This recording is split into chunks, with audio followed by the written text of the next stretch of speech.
Welcome back, students. So after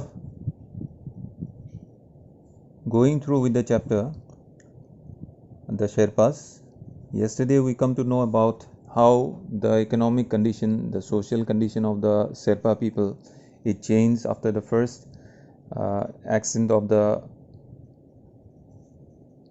Mount Everest. Now after that, what happened? Here in this paragraph, to speed up the construction of the hospital in the village of Khunde, Hillary oversaw the construction of the airstrip on a dramatic mountainside in Lukla, a runway that has had the unintended result of fueling the massive tourist trade. So actually what happened, Edmund Hillary, he construct one airstrip near the mountainside of Lukla. But in his mind, he built up that airstrip so that the construction of hospital will be easier for transportation and all.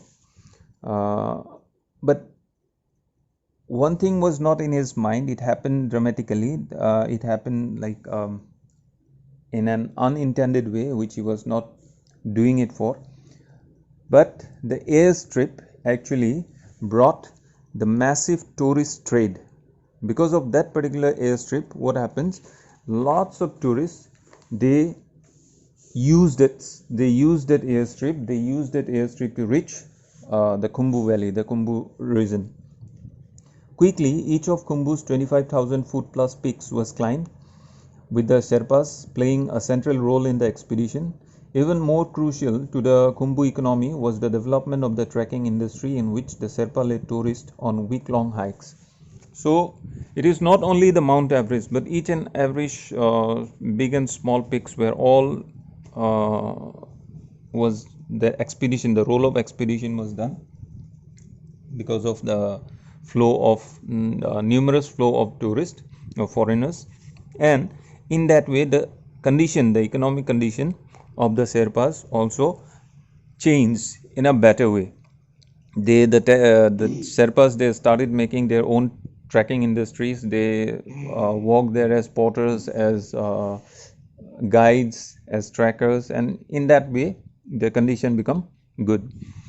Only 10,000 or so Sherpas remain in Solo Khumbu. The rest have scattered to towns and villages across northeastern Nepal and India. Because of their better prospects for the betterment of their life, to get better scopes, so they scattered. Now the Sherpas, they are not residing in Khumbu region. In the other hand, they tried in search of better option. They move out from Khumbu Valley to different northeastern Nepal and to India, and some of the Sherpas nowadays, they are in abroad, in foreign countries, like the developed countries. Thousands now live in Kathmandu, where most of Nepal's trekking and climbing agencies are headquartered. Farther afield, there's the Sherpa rock band in New York City. You won't believe that there is a rock band is also there in New York of the Sherpas. Now the Sherpas are not working only as porters or trackers, but they are somewhat more than that. And for themselves, they already started their own rock band, which is in New York. The Sherpa restaurant in Tokyo, Shibuya district, and Sherpa hiking guides in mountain resorts areas all over the world. Wherever this trekking, mountaineering and trekking thing is there, the sport is there, everywhere you will find around the world, it is totally captured by the Sherpas. They work as trackers, they work as guides, they are having their own trekking industries. It's because of their ability, their quality in that. In Khumbu, the old ways still persist in many aspects of a Sherpa's daily life. So they're in their own place there in Khumbu, Nepal, the old practices are still going on, such as still now you won't find any kind of communication like bus or for transportation. I mean, bus or bikes or bicycle, you won't get any kind of transportation facilities like that. And there in here it's mentioned their washing machine is the rushing river, the dryer is the sun.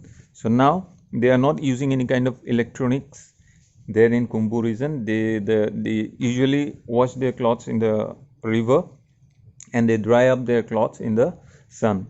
The kids use round pebbles as marbles and play catch with potatoes. With rocks and branches, Sherpa farmers construct diversion channels beside mountain streams to drive the water wheel that grind their grain into flour. So no any kind of modern innovative machineries are there. They're using it the old usual way to do different kind of works. So the same streams are used to spin the prayer wheels that that dot the Sherpa country. You will notice that in the monasteries, the Buddhist monasteries, what usually happen, they are having some kind of bells which spins. Some wheels are there, some bells are there. What you need to, there are some inscriptions are there on the bells and the wheels. So the monks, they rotate it while praying they rotate those wheels or the bells. So the huge wheels and bells, it is rotate with the help of this water wheels. So the water wheel works to grind the floor as well as to spin the prayer wheels. In Khumbu, our traditions are maintained. Ang Rita says, on the steep rock-strewn mountain trails of the Sherpa land, new mothers still walk with farmers, yak herders, mail carriers, great-grandmothers, and exhausted, sweating porters bent low under the weight of cargo on their back. It means that now, even after so much innovations there in Khumbu region, still the process, the daily life, it's still same. The new mothers, that means the mothers who bear child, like the babies who are having their babies, they have to work hard as like the other people. Even the great grandmothers, the oldest people of that area, they too had to work the same manner as the normal person of the Khumbu region. The Sherpas have brought all manner of innovation up the mountain trail. So why is there is no room in Khumbu for the automobile or the roads that it would drive on? I posed that question to almost every Sherpa. So the narrator, he kept on asking this question to each and every Sherpa he met in his life, that so much innovation, so lot more innovations took place here in Khumbu. So why people are not thinking about the automobiles or for constructing roads and all? So at that time, the consensus view is that roadlessness is an essential element of the Sherpa condition. If we rode a bus in Khumbu, would we still feel the steepness of the mountains? Asks Nima Nuru Sherpa. So when the narrator asks this question to Nima Nuru Sherpa, so in that Nima Nuru Sherpa replied that, okay, fine, if you want us to build road, construct road, or to bring the automobiles to our place, so if we are totally used to with all this kind of things, then if you are traveling the place on the road in a motor car or something like that, will you able to feel the steepness, the height of the mountains? You will miss that. You will miss the beauty of the nature. You will not able to enjoy it.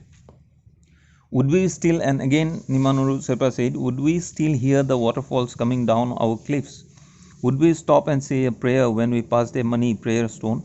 So these are the things that believes that Khumbu people, the Sherpa, they believe like, no doubt that we are having lot more innovations in our life. We got to see lot more development in us, but still then, up to an extent, we want to remain same like as we were earlier in our daily life. That means we don't want road, we don't want any kind of automobiles, we don't want any kind of like modern ways to scientific ways to live our daily life. It's because if we are going to do all this, or if we are going to use it, then it's very sure that we are going to lose the natural beauty, we are going to miss from where we came.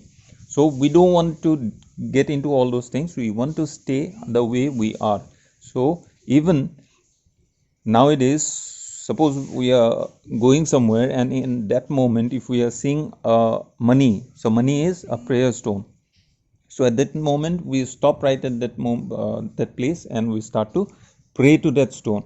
Suppose, and if these things, if we are going by road, by automobiles, if we are going to see see a money, a prayer stone, then what we'll have to do, we'll have to get down of the motor vehicle and we'll have to offer prayer, or sometimes we may not able to, so we are going to miss our chance there of offering prayers. So we don't want to do all this kind of things. Better we should stick up with what we are actually, even though there are a lot more innovations, it's good that we are having, but up to an extent point regarding our daily life, we want to enjoy our nature, we want to stay with mother nature as what we got it from our birth.